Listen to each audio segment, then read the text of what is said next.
Hello दोस्तों, आप सभी का मेरे YouTube channel GK comma math by SK में स्वागत है। आज हम शक साम्राज्य के बारे में पढ़ेंगे। इस वीडियो को लास्ट तक देखिएगा, लाइक सब्सक्राइब और शेयर भी कीजिएगा, दोस्तों के पास भी शेयर कीजिएगा। भारत में दूसरा विदेशी आक्रमणकारी शक आए। पहले इंडो यूनानी आए, उसके बाद भारत में इसी रास्ते से शक भी आए, लेकिन इनकी 5 शाखाएं बटी हुई थी।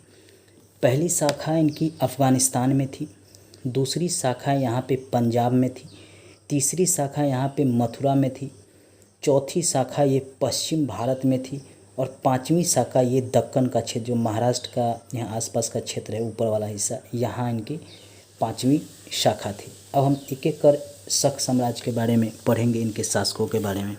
शक का प्रथम शासक जो था वह मौ था भारत में, और शक मध्य एशिया से आए थे, यह भी याद रखिएगा, हमेशा एग्जाम में पूछता है। और ये चारागाह की खोज में भारत आए थे, ये युद्ध करने नहीं आए थे, चारागाह की खोज में भारत आए और यहाँ इन्होंने जीत लिया। क्योंकि इससे पहले इंडो ग्रीक शासक था, उनको इन्होंने हराया, इंडो यूनानी शासक को, और यहाँ पे इन्होंने अपनी सत्ता स्थापित की। इनकी 5 शाखाएँ यहाँ पे थी। यहीं पे उज्जैन का एक शासक था जिसने शकों को हराया और उसने विक्रम संवत चलाया इसकी याद में, और विक्रमादित्य की उपाधि ली।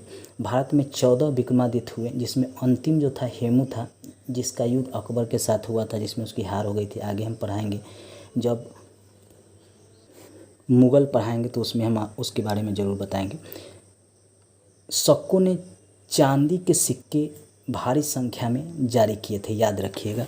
जहाँ यवन शासक इंडो यवनों ने सोने के सिक्के जारी किए भारी संख्या में, वहीं इन्होंने शकों ने चांदी के सिक्के जारी किए, इसलिए यह बहुत इम्पोर्टेंट है।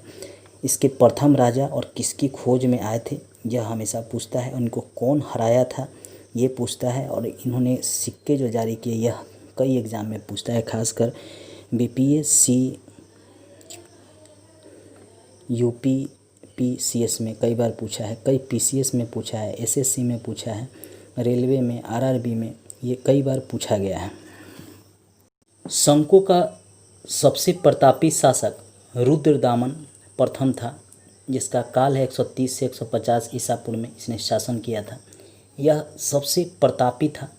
हमने हिंद यवन शासकों में मिनांडर को प्रतापी माना था, उसी तरह शकों में रुद्रदामन प्रथम जो था सबसे प्रतापी था। यह गुजरात के क्षेत्र आसपास का ये शासक था। इसने सुदर्शन झील, जिसे मौर्य साम्राज्य के समय बनाया गया था मौर्यों के द्वारा, एक झील था जिसका उपयोग जो है सिंचाई के लिए किया जाता था, उसको फिर से मरम्मत कराया। मतलब वो जो था टूट फूट गया था, कहीं कहीं पे क्षतिग्रस्त हो गया था, तो उसका इसने मरम्मत कराया था, जीर्णोद्धार कराया था। इसलिए हमेशा प्रश्न में पूछा जाता है कि सुदर्शन झील का किसने मरम्मत कराया, किस शक शासन ने, तो ये रुद्रदामन प्रथम ने कराया था, इसको याद रखिएगा। इसको संस्कृत से बहुत प्रेम था रुद्रदामन को, इसलिए संस्कृत भाषा में इसने सबसे लंबा अभिलेख जारी किया, जिसे गिरनार अभिलेख के नाम से जाना जाता है। हमेशा प्रश्न पूछता है कि गिरनार अभिलेख किसने जारी किया, तो ये रुद्रदामन प्रथम ने जारी किया। और ये कौन वंश का शासक था, तो शक वंश का शासक था। ये हमेशा प्रश्न में पूछा जाता है। और यह जो अभिलेख है किस में जारी किया गया था, किस भाषा में, तो संस्कृत भाषा में यह जारी किया था। सबसे लंबा अभिलेख अब तक का था। अन्य अभिलेख भी इसने जारी किया था जो प्राकृत भाषा में था, यह भी याद कीजिएगा। इसने अन्य अभिलेख भी जारी किया था शकों ने, जो प्राकृत भाषा में था। शक राजा भारत में अपने को क्षत्रप कहते थे। ये जो शक राजा हुआ करते थे, ये अपने आप को भारत में क्षत्रप कहते थे। हमेशा पूछता है कि क्षत्रप कौन से वंश के शासक अपने आप को कहा करते थे, तो ये शक शासक अपने आप को भारत में क्षत्रप कहा करते थे। पार्थियाई, जिसको पहलव भी कहते हैं, आइए इसके बारे में भी जानते हैं।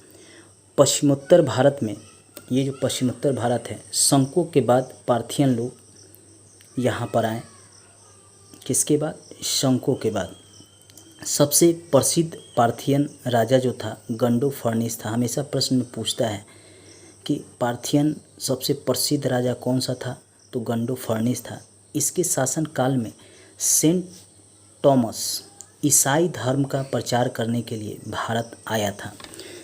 मतलब आप यह समझ लीजिए कि प्राचीन समय में ही ईसाई धर्म का प्रचार करने के लिए भारत में सेंट थॉमस आया था। किसके शासन में?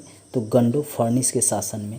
और उस समय से भारत में ईसाई धर्म का प्रचार किया जाने लगा, जिसका सबसे अधिक प्रभाव आपको आज नागालैंड, ये पूर्वी क्षेत्र में देखने को मिलेगा।